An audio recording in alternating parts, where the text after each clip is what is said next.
বাংলাদেশের মেগাস্টার শাকিব খানের ঈদুল ফিতরে মুক্তিপ্রাপ্ত সিনেমা বরবাদ অতীতের সকল রেকর্ড ভেঙে দিতে যাচ্ছে এই সিনেমাটি। প্রথম 3 দিনেই শাকিব খানের এই সিনেমাটি আয় করে নিয়েছে প্রায় 15 কোটি টাকা। ধারণা করা হচ্ছে 100 কোটি টাকা আয় করবে এই বরবাদ।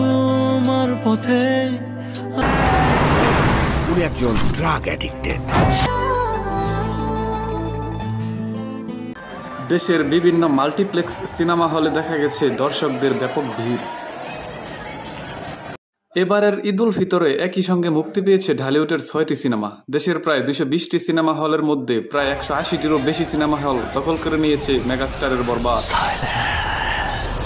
আপনার ছেলে একটা জানোয়ার।